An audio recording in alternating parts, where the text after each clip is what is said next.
We're here in Kensington Market continuing our conversation on women challenging the beauty industry. We're here at a new venue called The Round Venue, and we're meeting with Michelle Hamer, the founder of B23. Michelle and I almost didn't make it to the interview today. Our polemic gets really heated at times. This is going to be a really interesting conversation. So yeah, we're here in my home, Kensington Market, where I feel most comfortable, where I'm the most inspired. So come on in and let's get the polemic going.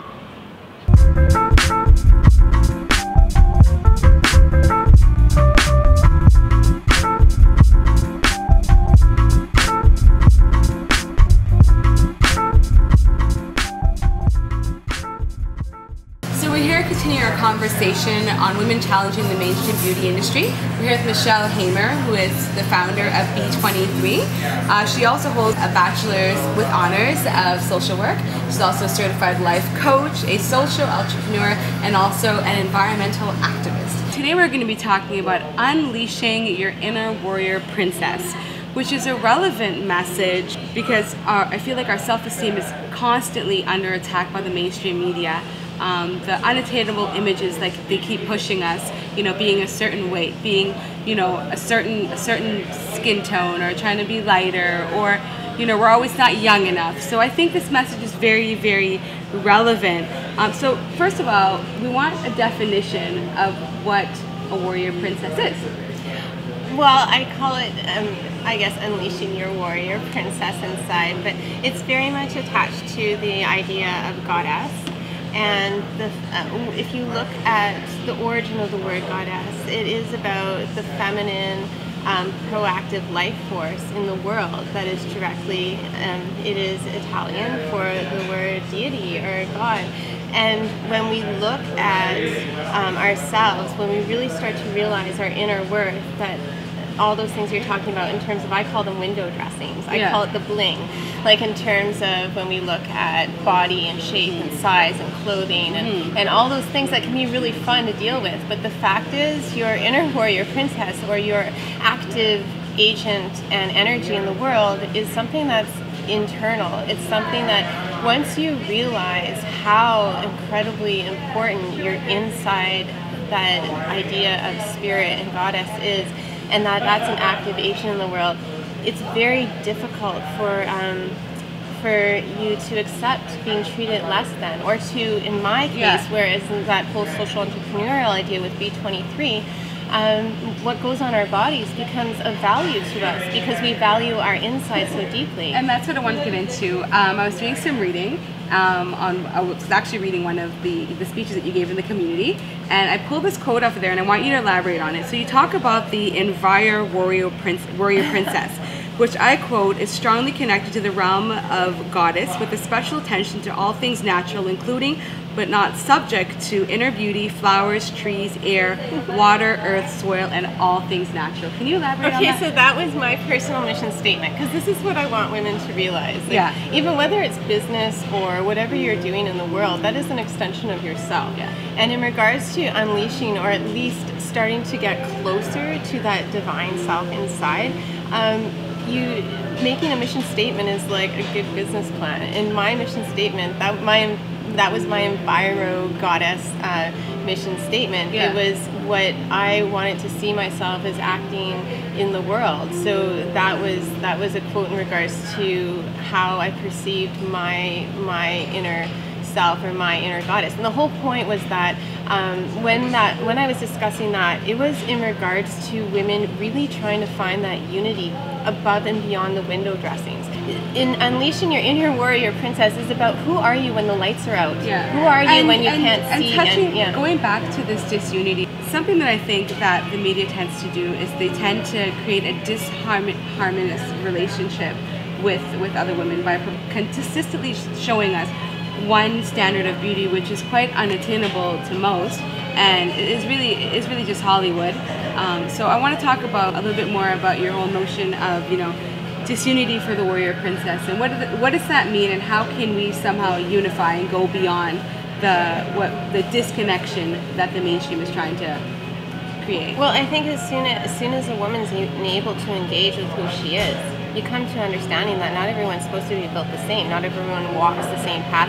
Not everyone has the same voice, because we need to have different voices for people to hear in different ways. We're not supposed to be built the same. We all have different jobs.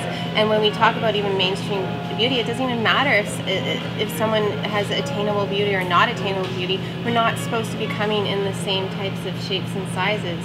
It's about digging deeper and realizing that we all have that inner feminine, that connects us above and beyond shape and size, and having respect for that. We don't need to knock each other off at the beauty podium for a crown that's plastic and never gets you anywhere anyways. In reality, it just keeps division, and in division, you're conquered.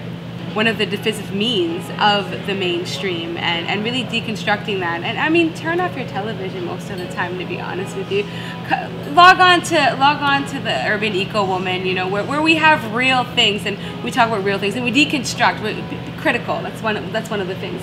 I mean, something else I wanted to talk to you a little bit more about was, I don't know if I could share it, but Michelle sent me over some of her transcripts from her unreleased book, Lessons Learned in Surviving Earth. So I have a quote from it that I wanted you to kind of touch on, and I quote, bad. Sorry, I need to share it. We're sharing knowledge here. Okay, so the quote is, "You will have to work hard, be creative, be resourceful, be fearless, be bulletproof, and be willing to learn from your failures and successes." Can you elaborate on that? I like it.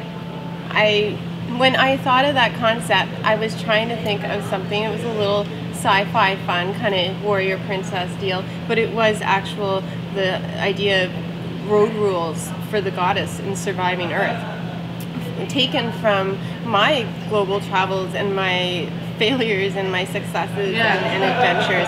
And there's some very important lessons, very simple lessons to carry us through, because life can be not easy, and especially when women start to engage with the realization of how special and how important that inside, that idea of divinity is, that once that opens up, I wanted to present a small little package that kind of walked our goddesses in training through to the point where you become engaged. And it just is so necessary for women to never stop walking forward. Never stop walking forward. Agreed. Because no matter what, there's several things going on. If you never stop walking forward, you will succeed. You will succeed. You will succeed. Keep walking forward. Keep fighting. And the other fight. thing is that when you're walking forward and when you rise up and when you realize how incredible you are inside, other people you give people allowance to also feel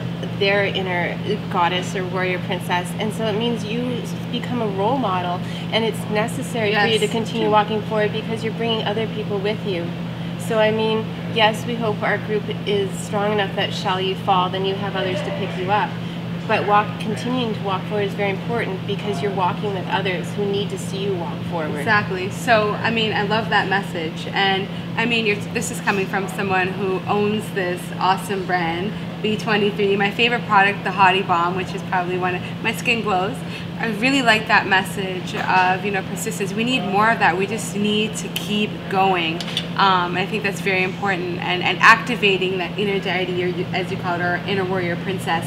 The steak is absolutely awesome. The Round is really doing it. And I know that they do all local, so their chef goes out in Kensington Market and gets all of the vegetables fresh from Kensington. So everything is all local, which I like. Do you like yours? It's so good. It's wild mushroom risotto and it's amazing. It's awesome. Really good. Yeah, so stay tuned. We're gonna finish our dinners, and then we're gonna talk to Thomas, the owner. This actually used to be Augusta House before, so it's completely changed up. So we're about to talk to Thomas about the changes. So stay tuned. So we're here with the owner of the Round Venue, well, one of the co-owners of Round Venue, Thomas Williams, and his wife own the space together. This used to be Augusta House. It's completely changed up the decor. They've added an awesome menu, which is all local.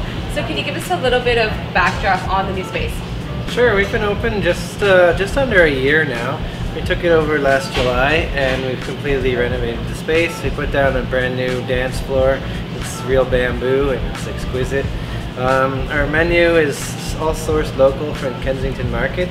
Basically every day our chef, he walks out through the market, he gets all his meats and vegetables and fish from all the local merchants, so it's a really nice sampling of all of the all the foodstuffs that are available in Kensington Market. A lot of our clientele, the people that come here for special events, they don't get a chance to shop in the market, so it's a real nice way for people to sort of taste the flavors of Kensington after hours, because we have a more of a late night crowd.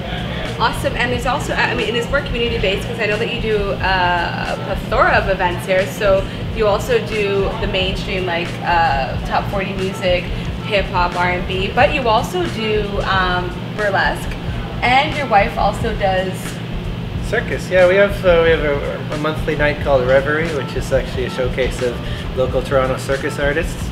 They set up a whole bunch of aerial equipment, and it's kind of a drawing based night. We also do a few other drawing nights where we have character models who come in, and we have sketch artists who can come in and pay a small cover and sit and draw.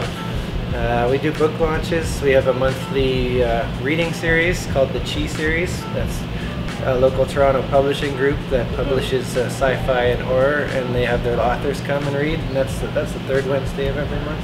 And I mean, I know a lot of promoters in the city. Shout out to all the promoters in the city who are doing their thing. I see what you're doing.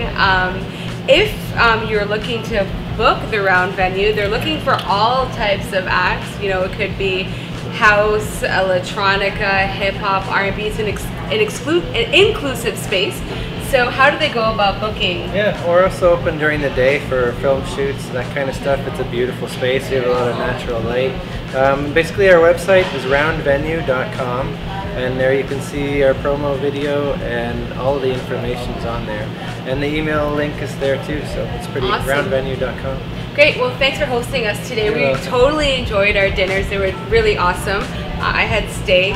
Michelle had the mushroom risotto. The chef is 2 thumbs up from Gracias on that one.